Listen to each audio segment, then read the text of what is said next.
All right, what's up, folks? Happy Friday. So today, Susan and I have been talking, and one concept we really wanted to address is, a lot of people have sometimes unrealistic expectations when it comes to weight loss, and or they might experience a significant amount of weight loss on the front end of a new program, and then things start to stall out, and then a lot of frustration, comes with that. So I have an example we wanted to use. I'm big on metrics. I like tracking things so that we can really show some results. And ultimately, what I want to, the overarching point here is the right answer for you in terms of diet, in terms of fitness, all of this is on a never-ending continuum of trial and error. What works now may not work 6 months from now, may not work a year from now. So understanding that there's no silver bullet. So people ask us all the time, it's like, should I just do this and then with this? Well, I don't ultimately know. I don't know yet. I don't know where you're at, what your goals are, and maybe that's the answer now, but it may not be the answer in 6 weeks from now. So I wanted to use kind of a case study here. A new member, probably it was early November, right? So this is mid-February, so we're talking 4 months now. She came in, didn't really have a ton of weight to lose, but wanted to lose some weight. And there is some weight to lose there. So we wanted to create a plan, and we did. We created a plan for her first, talking basically, starting with the paleo concepts, a little bit of intermittent fasting, getting here 3 to 4 days per week. And what happened in the first 4 weeks, we actually gained 1.5 pounds, okay? And it was a struggle. It was not easy the way we had initially laid this out, but we're doing weekly check-ins. We're checking weight and body fat on a weekly basis.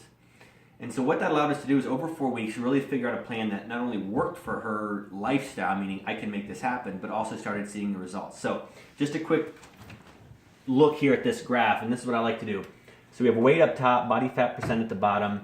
Started November 11th, and the last check-in we did was 3 days ago on Tuesday, which was February 7th. So what you can see, and I use the graphs to kind of illustrate a little bit better, you can see that first week she actually went up, and then 2 to 3 weeks there, we were at the same point, right? Or down, almost negligible amount. Then we saw a good drop, and we went back up a little bit. Now that's holidays. That was right around Christmas. And then we see a consistent and steady theme coming down now. So this is weight, and this is body fat percentage, okay? And so initially there was some frustration, right? That first 4 to 6 weeks can be a frustrating process. But ultimately, if we stick to it and we keep having a conversation about what works and what doesn't work and understand that the right answer is on a never-ending continuum of trial and error, then it becomes much more palatable. And so I think that's where it's really good. Susie does this great job when she coaches, as well as what's working now, what's working next week, what's going to work 6 months from now are all different things. Okay, so when you're looking for one silver bullet, I can tell you it doesn't exist. There are some overarching themes. Eating real food, mostly plants, all that kind of stuff is a great theme.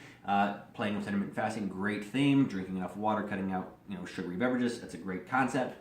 And most of those will work for most people. But the specifics of it change with every individual, change over time. And as you get closer and closer to your goal weight, the answers become much more nuanced, right? If somebody has 150 pounds to lose, I can remove soda from their diet and probably drop 10, 15 pounds in a week. That's not a big deal. What happens though when we get 10, 15, 20 pounds within our goal or end game becomes much more nuanced and much more subtle. So I guess the main thing here is keep this in mind that it's not always easy on the front end. You're going to have to keep trying and having conversations and trying new ideas, and ultimately you get to your goal, but don't let frustration get in the way and have you quit. All right?